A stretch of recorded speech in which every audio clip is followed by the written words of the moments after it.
You wanted the best. You've got the best podcast. The hottest podcast in the world.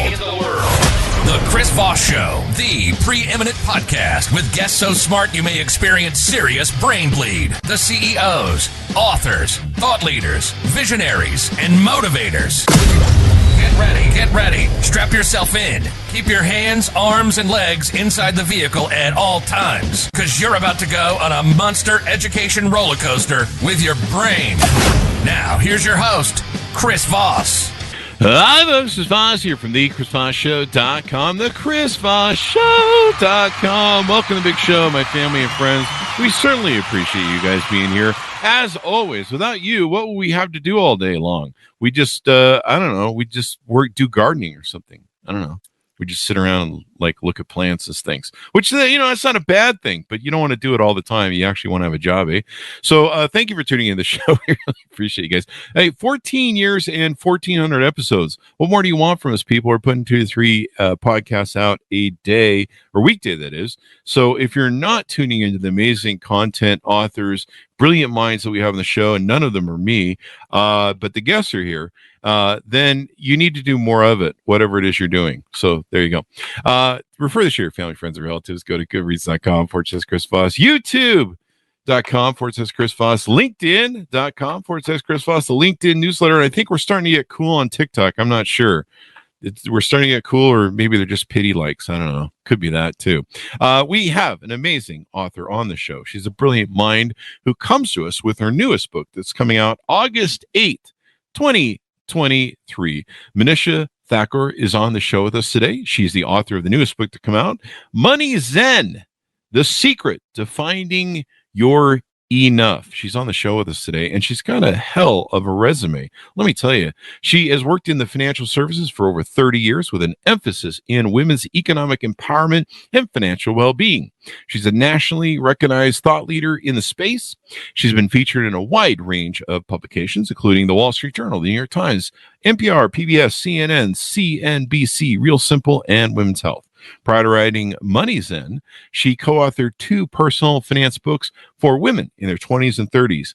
Today, her work focuses on helping individuals of all ages to balance financial health and emotional wealth.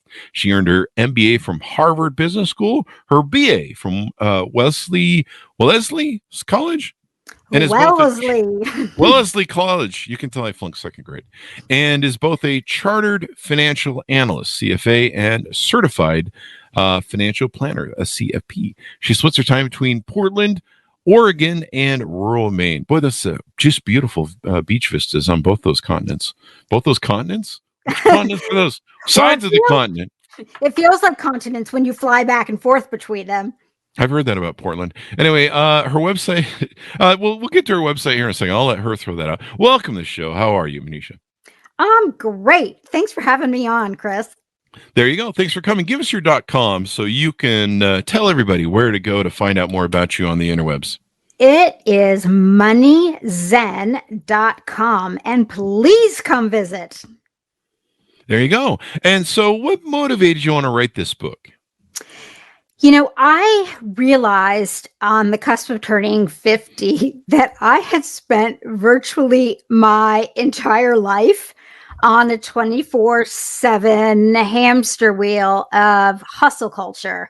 And I felt like I had literally missed living for the past couple of decades. And I wanted to figure out how that happened. And how to prevent it going forward. And as I did that research, I thought, oh my God, I've got to share this with people. Now, what's this living you speak of? Oh, yeah. Never heard of it. I've been on that same hamster wheel. I feel like we're in a world of human doings, not human beings. There you go. Never mind. There's a magnesium joke in there somewhere. So you've written this latest book. This is in your first book. And MoneyZen, why did you pick that title? So I wanted people to feel calm and confidence and clarity about their relationship with money. And one of the things that I've noticed over the years, Chris, is that I've spent a lot of time teaching and helping people understand the financial logistics. But what I missed was that until people have made peace with their relationship with money, what they feel is enough in terms of money and what it often represents, i.e., success, your identity, status in the world, oftentimes it's really hard, to put through the mechanical steps, or you do it and it's boring, but it doesn't bring you joy. Mm-hmm. And joy is kind of important. I don't know what it is. I always hear about it, read about it in books like yours. Do we need to try and are we trying to establish a money-life balance, maybe, or work money-life balance? What are we trying to establish here? Not so much a balance as, let's say, a finish line after which you can go get a cold drink and relax. That isn't constantly moving forward. And what I mean by that is I feel like balance is a ridiculous word, particularly in the post-COVID universe, because for most of us, even those who aren't workaholics, our personal lives and our work lives have blended together so much. And so it's more about understanding what is enough for you in a variety of different ways. One certainly is what's enough money in order for you to be able to feel safe, but then move on to actually live your life.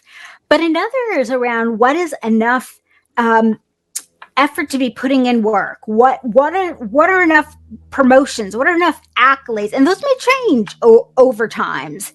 But it's this broader concept of having a floor of enough, so you feel comfortable and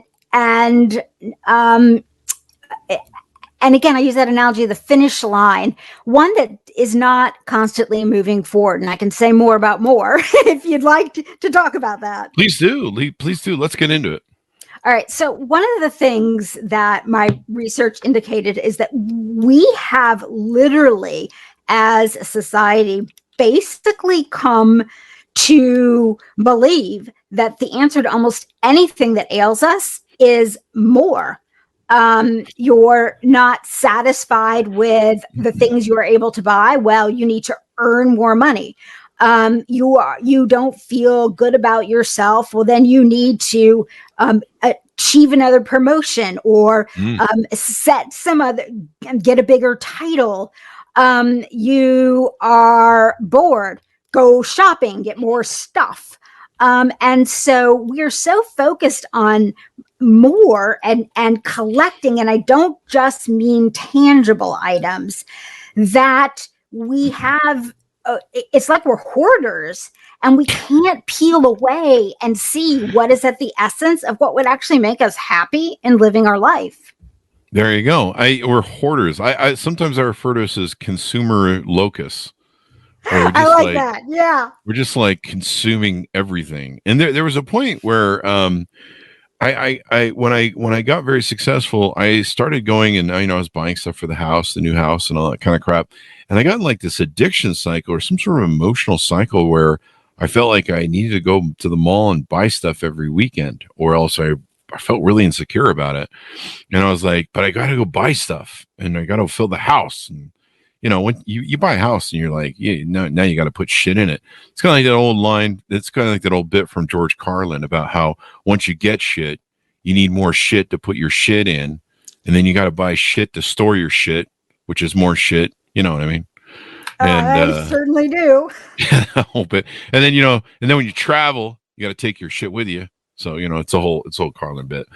And so you talk about in your book how to manage this better. I think there's something one of the concepts you lead off on is a famous study and where there's a person that if they hit an annual income of $75,000, any earnings above that have no bearing on life satisfaction.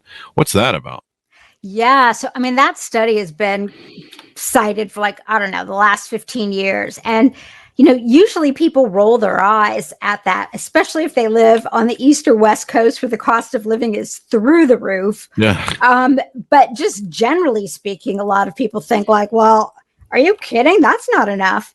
And some recent research that just came out of a joint team from Princeton and University of Pennsylvania found that study was invalid, but not for the reason people think it is.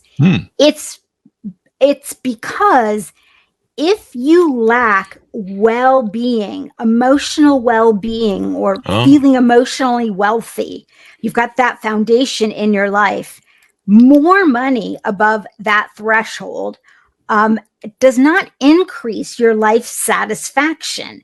So you literally need to establish well-being in your life before these other things can start actually increasing life satisfaction. And that's why so many people find, you buy the McMansion, you buy the fancy car, or you lease the fancy car, and you go, you get the country club membership and the fancy clothes, and you're still not happy. Yeah. Plus you're in a lot of debt too. Exactly. Usually people put that kind of crap on their credit cards. Well, and Chris, let me just say something about the credit cards, because you bring up a really good point with that. So you might ask, like, has this problem been going on forever? I think humans have always wanted to have some, a sense of being, and we're a little bit competitive, a sense of status. But for years, we were financially constrained in our ability to do that because it was not easy to get credit. And over the last 30 years, there has been a flood of ways, right? So now, when I'm 53, and when my parents went to go get a credit card, they had to go to the bank, and they had to talk to a loan officer, and they had to, explain what they were going to be doing with it. You didn't get to go to your mailbox in your PJs and, have 5 applications waiting for you. So we had easy access to credit through credit cards. And then, over the last 15 years, we've had such an array of ways to suck equity out of our homes to spend even more. And so when you combine those two things, on one hand, it's been a little bit helpful in the sense that it's been able to give people a bit of a buffer in case something goes really, really wrong. But that benefit has just blown up into some kind of toxic mess, as most people are living beyond their means. And I meet people who make $100,000 and are spending $130,000.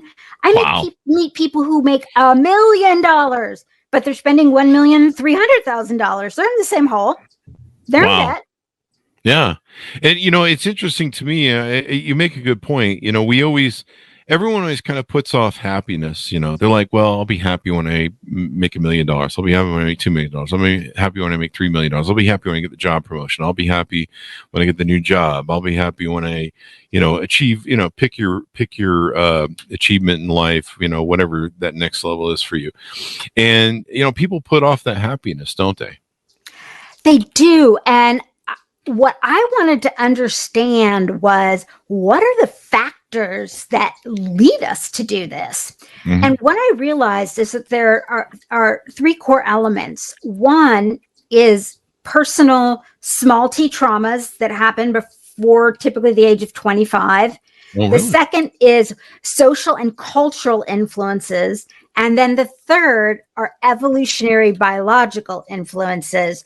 And if we have some time to parse apart each one of those 3, it's really fascinating what is behind the phenomenon that you just perfectly described. There you go. My first guess was going to be stupidity, but let's get into these 3 items. Well, so personal small t traumas. One of the things that research has shown is that when you look at super successful people, a really large percentage of them are driven by things that happened to them before age 25, when the brain is fully formed, that, when you look at them on the outside, they may not seem like such a big deal, but they stick with you for a really long time. And I'll just give a personal example, because this is what drove me. When I grew up in a small town in Indiana, and I'm half Indian, and my mom's from upstate New York, my dad's from India. And it was a time where there really weren't a lot of mixed race folks in my school. In fact, I don't think there were any. And I was pretty chubby back then, and I had Coke bottle glasses, and I was not a cool kid, to put it mildly. And I was teased and bullied. The kids called me cowbutt and thunder thighs. Wow. And it got to the point when I was in 6th grade that the teasing was so bad that I would leave school at lunch, and I literally would sit under the picnic table at my home. My parents worked, because I just couldn't bear to go into the cafeteria and have kids making fun of me. And, so then I went to, junior high school, got focused on academics, things move on. But literally that, I think I was 40 years old before I was able to describe that without having like this guttural feeling of not being enough as a human, not being enough. And I think that really was a big factor in driving me to work 7 days a week and put in, 60 plus hours. And my research leads me to show I'm not alone. Now, not everybody has small t traumas. The mix between those factors I told you will vary in percentage between people. But a lot of people don't realize that stuffing down things that may have happened and may seem so ridiculously small in retrospect that you think that can't be something that is still revving up my engine. But for a lot of people chasing after more, it is, because you don't feel enough as a human. Hi, folks. Here's Voss here with a little station break. Hope you're enjoying the show so far. We'll resume here in a second. I'd like to invite you to come to my coaching, speaking, and training courses website. You can also see our new podcast over there at chrisvossleadershipinstitute.com. Over there, you can find all the different stuff that we do for speaking engagements if you'd like to hire me, training courses that we offer, and coaching for leadership, management, entrepreneurism, podcasting, corporate stuff. With over 35 years of experience in business and running companies as CEO. And be sure to check out chrisvossleadershipinstitute.com. Now back to the show. Yeah. And so you're saying small t traumas? So they're not like traumas like, I don't know, you watch your parents, you're Batman, you watch your parents die in an alley. They're just like smaller ones? Well, I mean, any kind of trauma, but I feel that, it's acceptable. I have a friend, her parents died in a car wreck when she was 21 years old, and she basically raised her sister, and her whole world turned upside down. Yeah. And now that's trauma. That's trauma, yeah. And she's still dealing with that, in her mid 40s. I think we understand when major trauma happens that can affect people's lives for a very long time. But what I wanted to highlight is that it can also affect you even when it's something smaller. Yeah. Like one of your parents always putting you down, or, being in a family unit where, other siblings were praised and you were kind of ignored. I mean, these kind of factors can lead you to fall into this trap of intensely chasing after more, thinking that more, going back, will solve all your problems. I grew up, I don't know if this is a small t trauma or one of the other two categories, but I grew up poor. And so I was trying to always make up for the way I was raised. I didn't blame my parents. They did the best they could. And times were tough in the 70s. And there was 4 children and one was born with birth defects. So there was an issues there, that blew through a lot of money. But I was always trying to reconcile that by being successful. And my dad struggled with his narcissism and not getting along with others at work. So, there was money issues. And so, we had welfare food in the house. I couldn't have my friends come over because, they'd be like, oh, your parents are on welfare. And, they weren't all the time, but in and out. And so I wanted to become successful. And then when I became rich and successful, I was like, is this all there is? I feel really soulless. I feel really lonely. I thought there would be something more here and there wasn't. So I don't know. Is that a part of one of these issues? Chris, that's exactly what I'm talking about. And that would go in what I would call the small t trauma. And I put it in parens because it's not small t to those of us who've experienced it. It's not.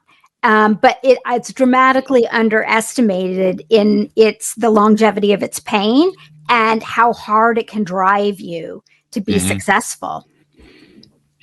Yeah, there you go. Do we need to touch on the other two then? Oh, absolutely. So social and cultural focus factors are gigantic as well. And there are a couple of them. One is that we have come in our society here in the US to really equate what we do with who we are. And the most common example of this is, you meet somebody and with, one of the first 2 questions, maybe 3 is, what do you do? A couple experiments were done where people were put in social situations and they were not allowed to ask, what do you do? And they found it very uncomfortable to try and engage in conversation with people they did not know without bringing this up. So, from a young age, people ask you, what do you think you want to do when you grow up? They don't ask you like, what do you want to be? Do you want to be happy? People are still asking me that at 55. If when am I going to be when I grow up? So. Well, and you're someone who helps a ton of people by sharing all these powerful messages. So. Yeah, but I still live down by the river under a viaduct in a boat or something. In a van down by the, yeah, that's it. That's the line. Van down by the river. Well, that brings me to another point, which is we are comparing ourselves to false financial images. And by this, I mean, whether it's in movies, magazines, Instagram, or my favorite regular old TV shows. I added up, I picked a couple different, medical dramas, legal dramas, and police dramas. And if you, and I'll just use a legal drama example right now.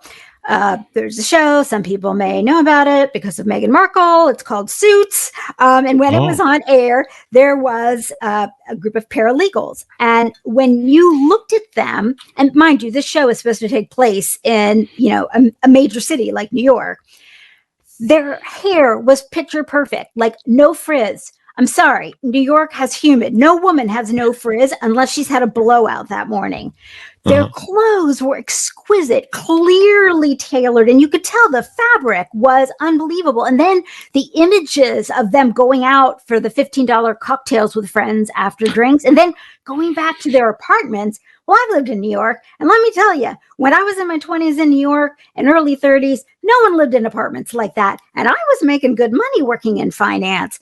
And so I decided to add up to see how much money you'd actually have to make to dress, groom, live, and socialize in that manner if you had those actual positions. And what I found was it's 30 to 50% more.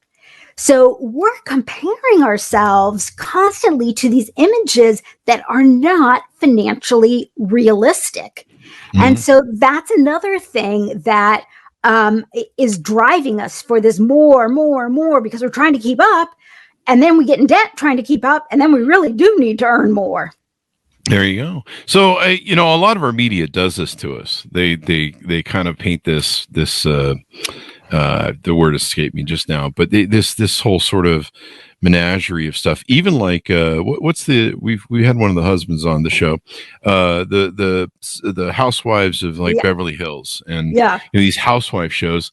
And it's so funny how many of them they've had to file bankruptcy, or I think there's one couple that is going to prison for not paying their taxes or scamming the IRS. Don't do that, people. And you hear about some of their things. I think there was one here in Utah that she was like supposed to be worth all this money, and I think now she's going to jail, or she filed bankruptcy, and turns out like a lot of their stuff is kind of fake, and yet people watch those shows and they're like, oh, I want to be like them. Yeah, and you know what? Something else that I find really interesting. When you and I were growing up, there was a show called Lifestyles of the Rich and Famous. Oh, yeah. And I remember watching that, and it just never occurred to me that like I was going to be like them. There was like normal people, and then there was the lifestyle of the rich and famous. And so growing up, I felt like we compared ourselves more horizontally to people who were living kind of like we were, because people didn't, if you wanted to buy a house, you had to put 20% down. So, and the bank didn't give loans to just anyone. And so you tended to live in neighborhoods where people were making similar amounts of income. And so people weren't going off on these incredible vacations, and you're wondering, well, how can they do that? I might as well do that. So, but what's happened is we now compare ourselves vertically because of the easy access to credit, but even more because of what we're seeing in Instagram, all the social media feeds, the bombardment of ads for luxury goods and homes. I can't tell you how many people I know who strive for success and then end up with homes that have like 3 times as many bathrooms as they have occupants. Yeah. And then the toilets go dry and break, and then you got to go get those fixed, It's these false images that we are chasing after by comparing ourselves to A, images that aren't real, and B, people who are in professions that pay varying amounts. And then 3, from a cultural standpoint, is that I think we really have come to assess each other on completely the wrong metrics. We no longer assess each other on character and kindness and humanity and how we treat each other, and do we give back. We assess by, well, how successful are you? Yeah. And that's a really big change over the last 200 years of human life. And so when I think about cultural and societal reasons, there are many more I talk about in the book. But those are some of the ones that I'd highlight. There you go. You bring up some really good points, and there's always kind of been the keeping up with the Joneses thing going on. But I think, tell me what you think. I think Instagram has really maligned the concept of reality, success, and money to a new generation, or at least 1 or 2 generations. I guess it's been around for 15 years, maybe, but there's kind of a crossover there between millennials and Gen Zs coming into Instagram. But it's really maligned what reality is. Am I wrong there? Has Instagram made it worse? Oh my God, it's making it horrible. I mean, what happens is, and we all know this, right? Like you take 50 pictures and you use the one that is the best after you've filtered and you've cropped it just the right way. But I even think, it started even as early as Facebook, where, families would post pictures from vacation, but it was like the one at the end where they're all smiling on the beach together. And it's not the one where the kids are having a food fight, or mom and dad are giving each other the silent treatment, like all the stuff that actually happens in a family vacation. And what's so dangerous around Instagram is that we have all become our own magazine editors, our own curators. It's like brand. Yeah, exactly. And now, I mean, that's what people aspire to, is to build their brand. And I'm not talking about, people who are trying to make a business off their brand. I mean, kids, teenagers, young adults are trying to build their brand, not build their character, build their brand. Yeah, and no one builds character anymore. That's probably that's what you're writing about in your book. People should maybe focus on being happier. That's what I did when I found that I wasn't happy. I mean, everyone hated me and wanted me to, wait, it's an old Styx line, is people love you as long as I'm buying drinks and whatever. The party was, as long as I was paying for the party to go on, people loved me. But even then they hated me.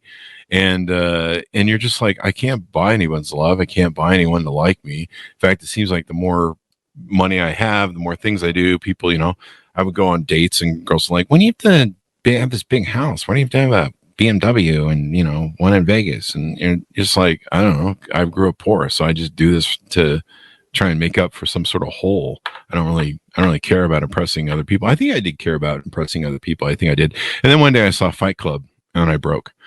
But what's interesting to me is how this new generation with Instagram and the mindset of what these people expect. We've talked about on the show, these people that are, influencers or brands, and, down in LA, you can go for like, I think it's $60 or something, $70. You can pay to sit you look like you're sitting in a private jet, and it's just a studio. It's just set up. It looks is that not ridiculous? It's ridiculous. But what's interesting is it's created such an expectation of wealth. I see these interviews online of young women from college students up, and they'll interview them and go, what kind of guy are you looking for? How much does he need to make to facilitate you, setting up a family and children, et cetera, et cetera. And I don't know if you've seen these videos, but they're extraordinary to watch. These young women will be like, he needs to make like $500,000 a year at like 25.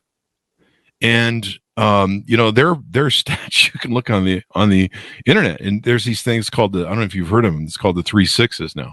And it's something that women are looking for when you date. And one of them is a 6-figure income. The other is 6 foot taller, and we'll just leave the third one off the deck there. You can figure that one out. But there's literally women saying if you don't have these 3 6s, they won't date you or they'll refuse it. And the average guy, I think, makes in America $60,000. I think it is. You might know better than I am because you're in the financial business. Yeah, average and median have a little bit of differences, but on average, yeah. Yeah, and so you'll see these women thinking that because of Instagram, there's these millionaires just running around, just rampant. They're just everywhere on the street. And there's different websites you can pull the numbers from the U.S. Bureau of Statistics and stuff.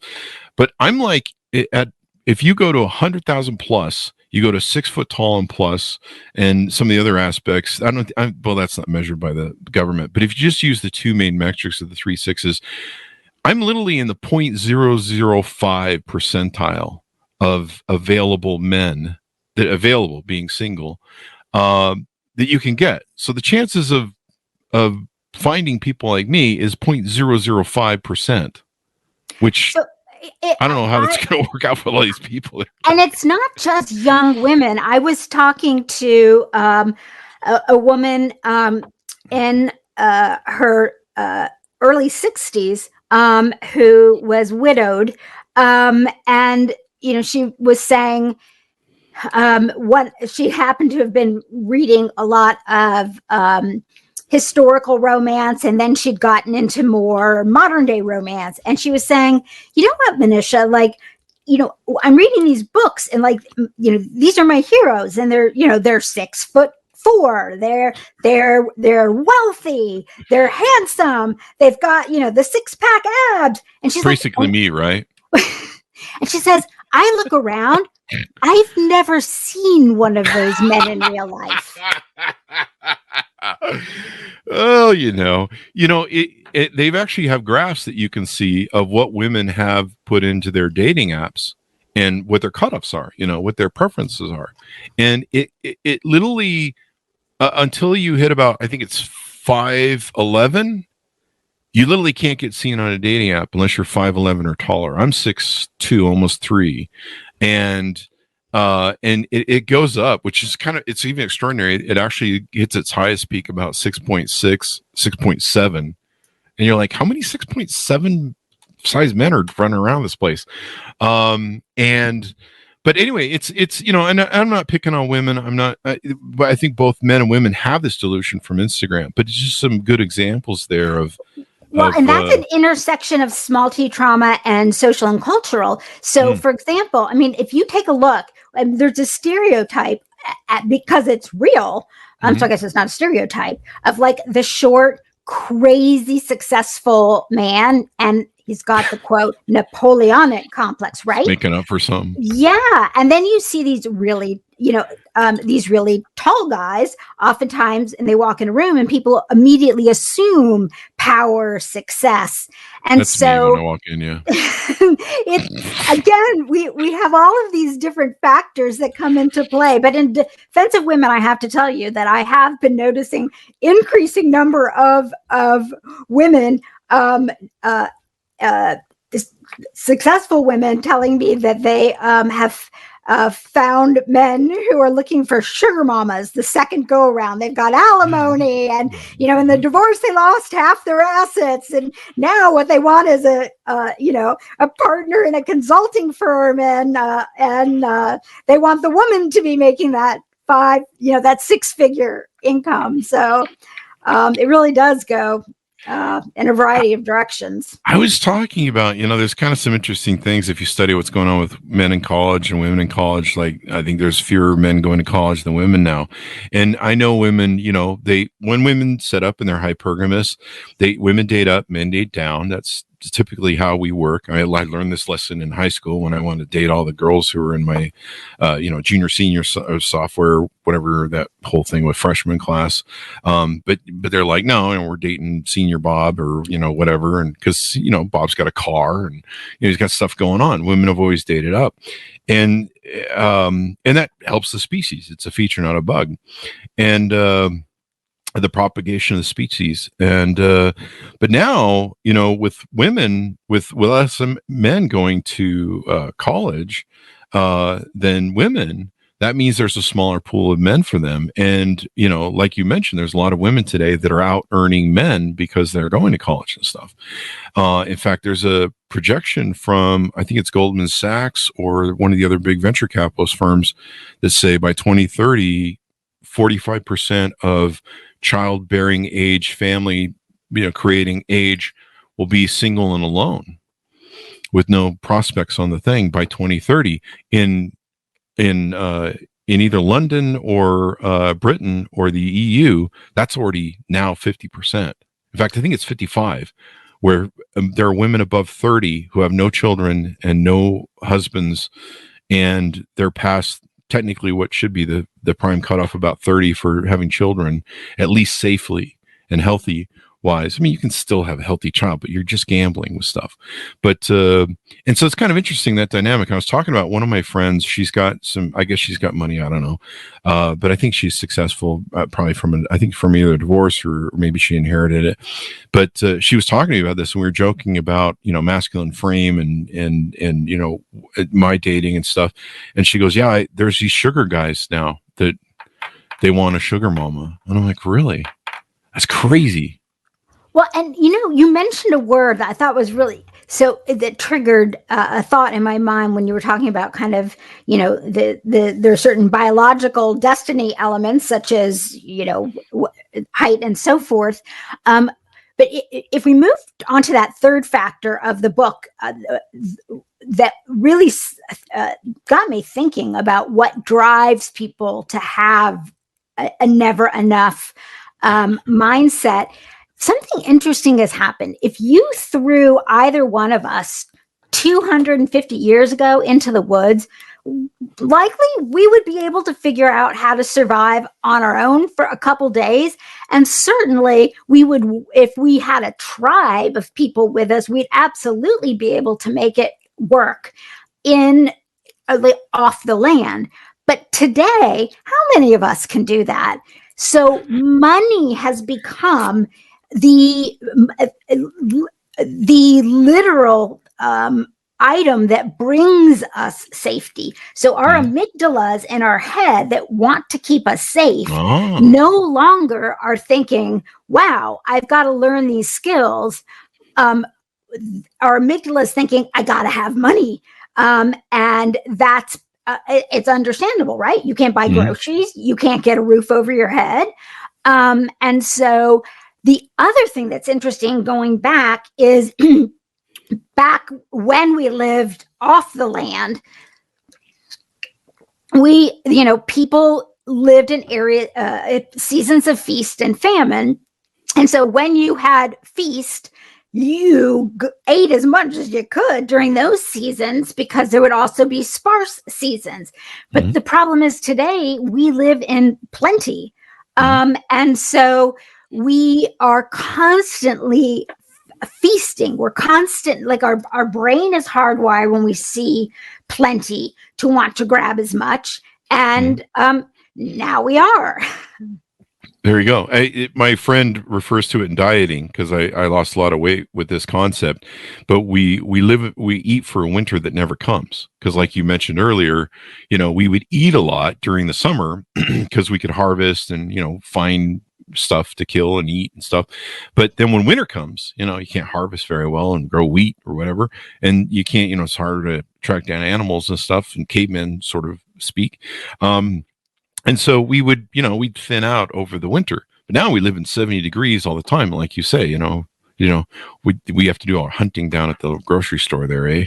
Well, and you get blueberries year round, so you can eat them whenever you want. And but it's interesting. Those are the things that I found really drove this. And then I tried to figure out, like, well, okay, this sucks. What do we do about it? Like, how can we let go of this way of thinking? And you asked me at the very beginning why I wrote this, and a big part of it was when I had that realization of basically having lost so many years of my adulthood to working like a maniac.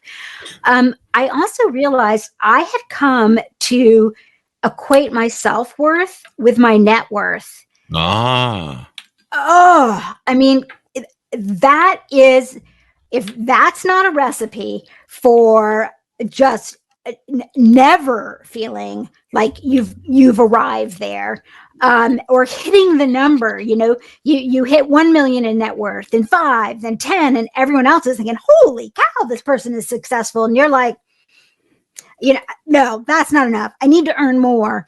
And so the book, and also the thing that I worry about and I want to help people with, is if you have, and not everybody does, but if you have in your head the thought that my self-worth equals my net worth, I want to help people flip that and have a new equation that they're optimizing to live their life, which is financial health plus emotional wealth is what gives you MoneyZen.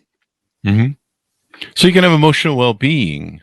It's probably worth more than money because, like I say, I mean, you're not going to, I'm at the age at 55 where I'm starting to look back on my life and go, what the fuck did I do wrong? No, I'm just kidding.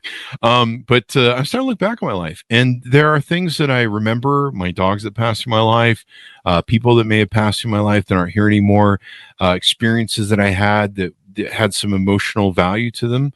And to me, I just start feeling like when I'm sitting on that porch, I don't know, at the mental home, which I should be anyway, my psychiatrist says. And, I'm sitting there rocking back and forth and drooling down the side of my mouth. The one thing I'm going to remember are those moments. I'm not going to remember, like, how much did I make in January of 1993? Like, I don't know. There might be some other months I might want to remember, but it's I'm not going to remember that. I'm not going to be like, oh, damn, that was really cool. I'll be remembering, the hopefully the beautiful times of my life, maybe. I don't know. Or the times I screwed up. I have had 2 near-death experiences due to illness. One of them, I had been riding with my ex-husband on the back of his motorcycle, two up in motorcycle parlance, off-road through Laos. And I got bit by an infected mosquito and got dengue fever. And a whole series of complications. Normally dengue fevers like malaria, there's, most people are get over it with time, but I ended up having a whole series of unexpected complications. And there was a point at which I'm in the hospital and the doctor's like, we need to call your family in because this could be. And I remember, it still makes me tear up. I remember like quite literally thinking at that moment, holy crap, it's completely true. You don't think I wish I had worked more, had more stuff, had more money. You think back to the things that, what's interesting to me was I thought, I wish I had spent more time with my family. And then I think about the key moments in life that I missed, several big ones for people I love and family, because I put work ahead of them. Wow. That's what I thought as I was sitting there, not knowing over a 24, 48-hour period whether that was going to be it. And so you're absolutely right. Yeah. Yeah.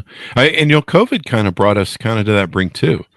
Like I had to sit down over COVID and go, well, this is something that can take someone I love, my mother, my sisters, away from me in a moment's notice. I mean, and you couldn't even go to their funeral. I mean, first you couldn't go to people's funeral, and you couldn't even go see them off in the hospital, which was, horrifying. And then, you sat down and you're just like, well, shit, like the cars and all this kind of crap doesn't mean anything. Because, I mean, I could be dead, they could be dead, and what the fuck is going on? And I think a lot of people had to reevaluate their values, and some of us still need to go learn some books on how to pronunciate shit. But it seems like we come out of it now. We're just all like back to the same shit. We're like, buy shit and do shit. Well, and that's why I think it's so important to have a new mental model, because if people for so long were encouraged by just our culture to seek financial wealth. And as I said earlier, each one of us will be driven towards it by different factors in different elements, whether it's the small t traumas or the cultural and social or the evolutionary biological. But the problem is there is nothing in society that is telling us what a healthier way to look at things would be. And so we chase financial wealth, but the vast majority of Americans don't have even financial health. And so getting your financial state into a place of just true health then enables you to have the mental freedom to be able to spend time on some of these activities that enhance your emotional wealth, which literally are priceless. And then you can come back. I mean, some people really like money. Nothing wrong with that. It's just when it comes at the expense of your emotional wealth, it doesn't mean anything. There you go. Or the expense of spending time with your family, your loved ones. I used to shush my dogs and be like, hey, you can't bother me right now. I can't play with you right now. Dad's got to make some money. And then, they pass through your life fairly quickly. And you realize you're like, shit, I wish I would have spent more time with them. One thing I was going to say. That's emotional wealth, Chris. That's exactly what I'm referring to when I say emotional wealth. Mm-hmm. Yeah, now I just force them to go get jobs so that I can spend more time with them because we have more money. I rent them out to pull sleds. They're huskies. One thing I was going to mention to you, I don't know if you've seen this, but it's an interesting trend.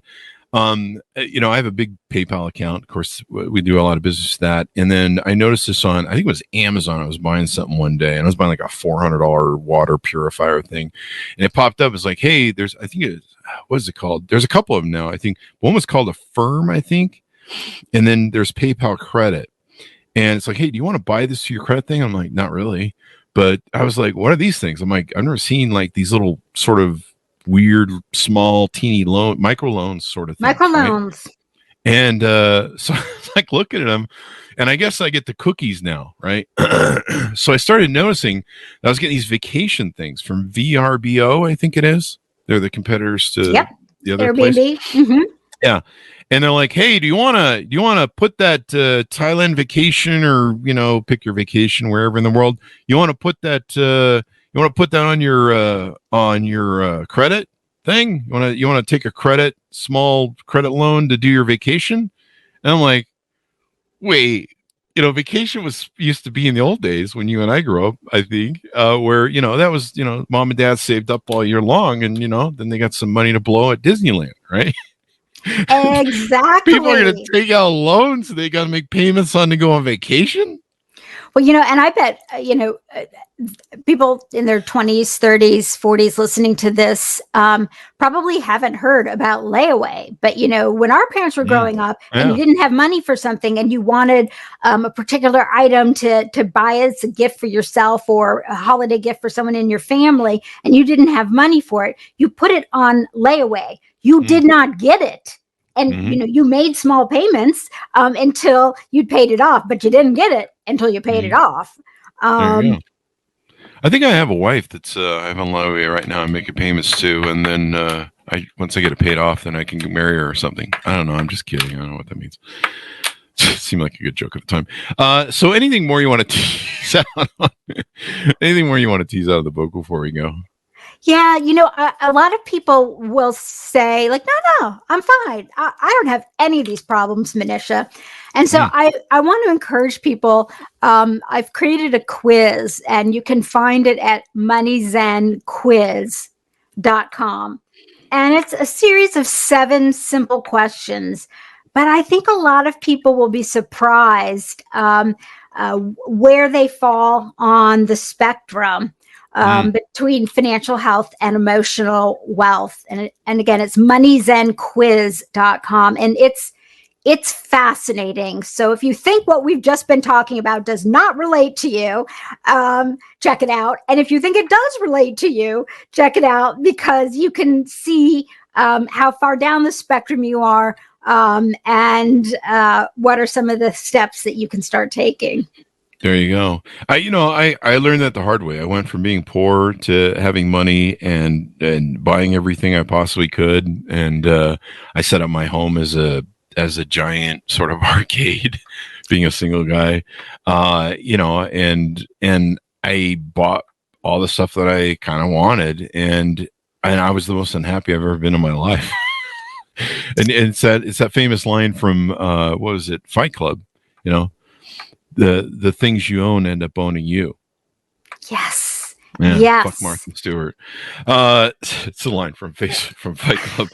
Why do men have to know what a duvet is? Like, why is and the guy's like, I was living basically that life of Ed Norton in Fight Club, where it's like, okay, I got all the things, and I've set myself up, and I know that that 3-part couch is. That's taken care of now, and then I'd have girls come over my house and be like, yeah, this is all going to go because this isn't my style. On this note, I just want to say, I have been blessed all of those years of crazy workaholism. And because I happen to work in the financial services industry, I have done well financially. And I have lived in a number of beautiful places. I have a lovely place in Portland, Oregon, but I'm talking to you right now from my cabin in rural Maine. It is 550 square feet. 550 square feet. It was built in 1915. I do not have potable water. I do not have a heater or an air conditioner. Really? And I am so happy here. They call these camps in Maine lingo along lakes. And I live 5 feet from a lake. And oh, wow. I spend the summers out here, and it's just incredible because my life is so simple. There you go. Who are you hiding from? What authorities? No, I'm just kidding. Can you get the lobster out there? Oh my It's supposed to be gosh. pretty good out there. Absolutely. Oh man, wow. Yeah, Maine is really beautiful countryside. And then if I lived there, I would just eat endless lobster. It's kind of like if I ever moved to Texas, I would just end up being 500 pounds, gorging on barbecue all day long. And so those are two states I can't move to. If I moved to California, of course, I would just live on tofu and be 500 pounds. I don't know. California's a lovely place. But no, it's beautiful. And if I moved to Portland, I think I'd be eating those, what are those voodoo donuts? Is that where they have them? No, you know what? Don't go to Voodoo Donuts. Go to Cocoa Donuts. They are like the best. That's where the real insiders go for their donuts. There you go. There you go. Well, there we have it, folks. Thank you very much for coming to the show. We really appreciate it. Very insightful and brilliant discussion. And people need to find their money zen, as it were. Give us your .com so people can find you on the interwebs, please. Sure. So you can find me at MoneyZen.com. And all my socials and links and all that kind of good stuff is right there. And again, if this conversation has piqued your interest, I encourage people to go to moneyzenquiz.com and kind of see where you fall on the spectrum. Yeah, and a lot of the childhood traumas too, like we talked about, I mean, some people just had parents that were like, hey, we don't have enough money for that, when, they were trying to get their mom to buy a Snickers bar or something.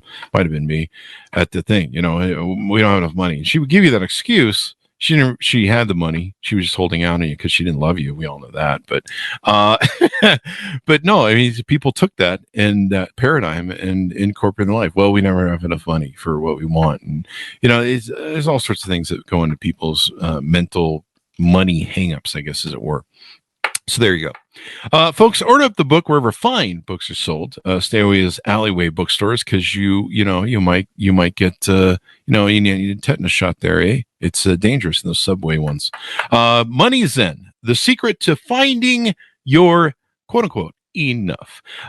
Thanks so much for tuning in. Go to goodreads.com/Chris Voss, youtube.com/Chris Voss, linkedin.com/Chris Voss, and all those crazy places on the internet. And try and help us out over there on the TikTok. We're trying to be cool. It's not working because we're just old and not fun and interesting anymore. But thanks for being here. We certainly appreciate you. See you